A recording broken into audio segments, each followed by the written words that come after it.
Hi friends, 6ാം ക്ലാസ്സിലെ ബാദൽ ദാനി എന്ന ഒന്നാമത്തെ ചാപ്റ്ററാണ് ഞാനിവിടെ ഡിസ്കസ് ചെയ്യാൻ പോകുന്നത്. ബാദൽ ദാനി ബാബുലാൽ ഷമീം ഫ്രെയിം എന്ന കവിതയിൽ നിന്നാണ് ഇത് എടുത്തത്. ഞാൻ കവിത വായിച്ചു തരാം. ചം ചം ചമക്കി ബിജലി റാണി ഉഠി ഗഗൻ മേ ഘട്ടാ സുഹാനി ബാദൽ ദാനി ഗൂബ് ചമാചം ബർസോ പാനി. ഈ 4 വരിയിൽ പറയുന്നത് ചം ചം ചമക്കി ബിജലി റാണി, മിന്നർ റാണി മിന്നിത്തിളങ്ങി. ഉഠി ഗഗൻ മേ ഘട്ടാ സുഹാനി, ആകാശത്തിൽ മേഘങ്ങൾ സന്തോഷഭദ്രമായി ഉണർന്നു.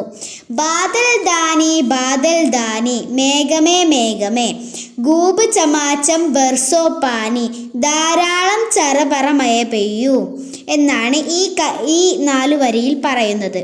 प्यासी चिड़िया प्यासी गैया गाली है सब ताल तलैया सूखे घाट पड़ी है नैया हुई मछलियों की हैरानी बादल दानी. ഈ 5 വരിയിൽ പറയുന്നത് പ്യാസി ചിടിയ പ്യാസി ഗയ്യ, ദാഹമുള്ള പക്ഷി ദാഹമുള്ള തോണി. ഗാലി ഹേ സബ് താല് തലയ്യ, മൊഴിഞ്ഞ മുഴുവൻ തോടുകളും പുഴകളും. സൂക്കേ ഘാട്ട് പടീഹേ നയ്യ, പശുക്കിടവ് ഉണങ്ങിക്കിടക്കുന്നു. ഹുയി മച്ചലിയോങ്കി ഹൈറാണി, അത്ഭുതകരമായ മത്സ്യങ്ങളുണ്ടായി. ബാദൽ ദാനി മേഘമേ മേഘമേ. അടുത്ത പേജിൽ പറയുന്നത് ഒരു 5 വരികളാണ്. അവ ഞാൻ വായിച്ചു തരാം.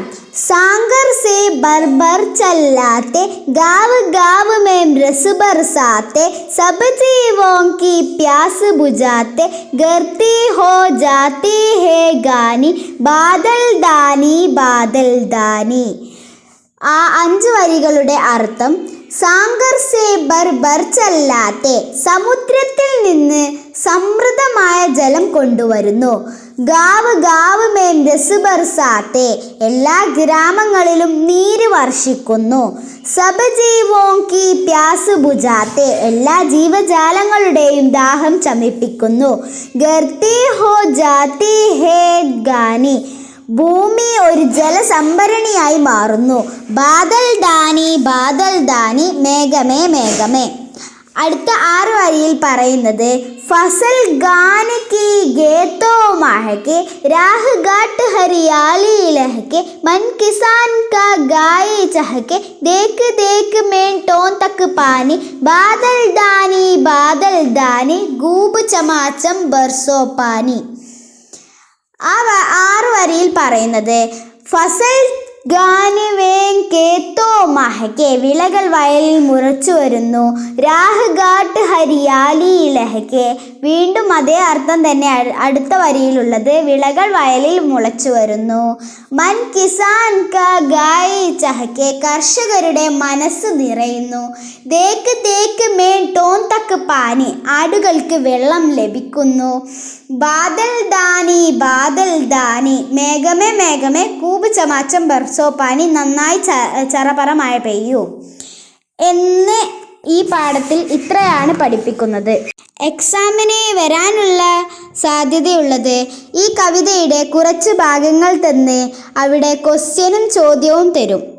പിന്നെ ഉദാഹരണം ഇങ്ങനെയാണ് ക്വസ്റ്റ്യൻ വരിക: ബിജലി ചമക്കിനെ ലഗി, ആരാണ് മിന്നിത്തിളങ്ങിയത്? അപ്പം നമ്മൾ എഴുതണം ചം ചം ചമക്കി ബിജലി റാണി. ഇങ്ങനെയാണ് നമ്മൾ എഴുതേണ്ടത്. ആസ്മാൻ മേ ബാദൽ ഉടി, ആകാശത്ത് മേഘം ഉണർന്നു. അപ്പം നമ്മൾ എഴുതേണ്ടത് ഉഠി ഗഗൻ മേ ഘട്ടാ സുഹാനി, അഥവാ ആകാശത്തിൽ മേഘങ്ങളും ഒക്കെ സന്തോഷഭദ്രമായി ഉണർന്നു. ഇങ്ങനെ ക്വസ്റ്റ്യൻസ് ഉണ്ടായാണ്ടാണ് ക്വസ്റ്റ്യൻ വരിക, ആൻസർ എഴുതേണ്ടത്. വരാൻ സാധ്യതയുള്ളതാണ് ഇതൊക്കെ. വീഡിയോ ഇഷ്ടപ്പെട്ടാൽ ലൈക്കും സബ്സ്ക്രൈബും ചെയ്യാൻ മറക്കല്ലേ.